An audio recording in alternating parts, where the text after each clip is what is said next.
Nkosi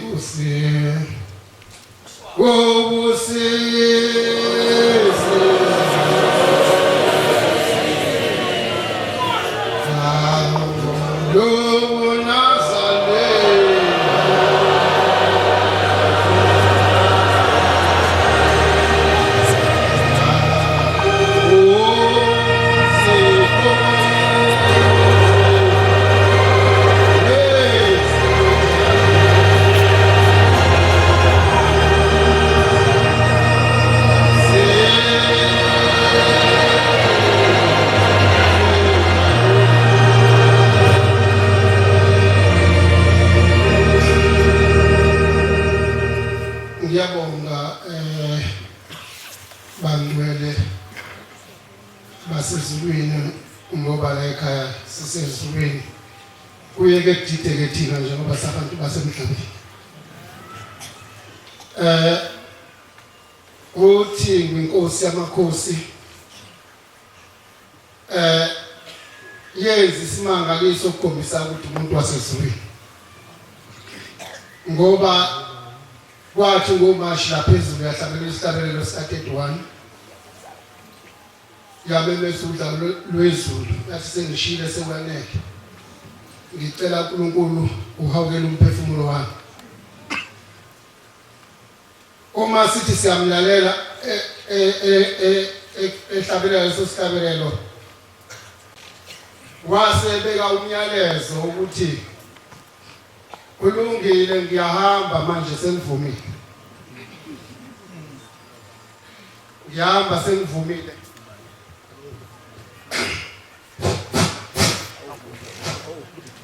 Uthi ngiyahamba sengivumile. Uthi kodwa njengoba ngihamba nje sengisusa kule ndawo ngimikuyona. Uthi olandelayo ozohlala lapha esihlalweni nozimfise ukungimbulula ngoba lo ozohlala esihlalweni lengilosezayo inolaka. Uthi nobe ngeke ngisangimukele. Ubani ungaboni ukuthi kwenzakalani, ubani ungesabusefana yena ngesikhathi esiphambili ngesikhathi samanje. Kodwa uphambi kwenazi kwenzakalani awuyisethi wena ubuka ukuthi uphambi kwami umshubeli lo shanga phansi wasesibukweni enkonsent lo dayisimbuzi mana sitamahle phela lolisuku nasoko kikomo kaShemba ngoba simbonile ukuthi uNkulunkulu konke sikufakaza sikufakaza ngoba siyabona. Ngelinye ilanga uThixo inkosi yamakhosi yayilungile umusa esehambile ubaba wayo ngithi ngo-95 inyanga yezulu sekuhlala inkosi uthi ngesihlalweni sobukhosi ngo-96 yabe isidonsa inkosi yamakhosi ihamba nomhlangano ibheke phezulu lomhlangano. Ngizoba bazuShemba ngabona ukuthi inkinga. Ngathi mangisendleleni kwakhona intombi la engangitshelile la ebhentshini kanti khona intombi engangihlukene nayo emhlabeni ikhona namhlanje ishadile ngaluthi imayethola ishazi nje izoyibabaza le ndaba ngokuShemba uqhamuka ndawo zonke. Ngathi mangisendleleni siphakathi nendawo nje engasehomisi kanjena kwase ngene ucingo kumina kwathiwa weshangase sekufike abasekhweni lakho ngoba yakanza amakosi yakhe kubuka umfundisi uzapho sibanje lo inkongo zakho sebeyithathile abasekhweni lakho baqasukile ngicela intombi phela ebhentshini sase sikubele nayo le kubukwa ngase ngicasuka ngidonsa umkhumbi ngathi inkosi akazi noma ngisekhona nesibili ngoba senkonakele manje sehambisa bayasami ukuthi ngiphelezele umhlangano noma mhlapa ngikholo kahle sadonsa ngathi mangifika nje hayi amathe wena ukuthi ngiyakela uJehova lo ngimlandela ngoba ngeza lapha njengoba ngikhonjisiwe ukuthi uNkulunkulu lesimlandelayo. Ngafika ngaguqa phambi kwesikalo sobukhosi ngathi baba Nkosi yamakhosi sengena amadoda athathe inkomo zami esibayeni ithi inkosi ningavumelananga na ithi nakaba ithi inkosi yamakhosi hayi bayadlala bazoyibuyisa kusujova bazodlala inkosi ibusise bazobuya inkomo wathi hlala phansi ungayindaba ngasengihlala ngilalelisi nje ngahlala phansi mhlangano wazophela yawasu wehla wezala yafika inkosi yavala umhlangano asengikodwa ngekhaya kathi mangifika ekhaya ngayibeka impahla bathi sengilele yayisifika into yasezulwini yafika ngiyakazi siyathi vuka mpwasha ngase yathi ubona inkomo zakho la iqhamuka khona njengoba ngangikhuluma nayo Ntabi ngase ngibuka ngayibona iqhamuka uma ngithi ngabuka yangikhombisa into yasezulwini ihamba ngemoto egrey le ifanele kamfundisi umngomezi ngithi kwakumasidisi iqhamuka ngekalo la ngahambi khona indlela ehlathini khona nowatela kulo ndawo iyeza le moto lena iza ikhupha inkomo ngaphambili lezi ithathiwe ezu3 iyayiqhuba iyayisithi bukela iyathivuka seyiseduze nazi manje ilapho bathi ngizwa ngezosekhonkotha izinja kwakusekhona izinja ngingakayikhiphi izinja ngezosekhonkotha izinja wathi ke vuka ubuka ukuthi kwenza ngazokhala inkomo esibayeni ngase ngivula ngewindi azinsiza ifaka impani ngehla iqaqile ngoba izwa semhlabeni inkomo sezila zaseza ifaka esibayeni zaseza ifaka esibayeni ayikhulumanga zavele zahamba abomshemba zavele zahamba lalela-ke akilecala thetha uJehova usethi-ke uJehova ngelinye ilanga useqhamuke emhlanganweni uthi wemfanele ashangase uza lapha ngase ngiza wathi ngifuna ukwazi ukuthi njengoba sihamba nalolu daba nje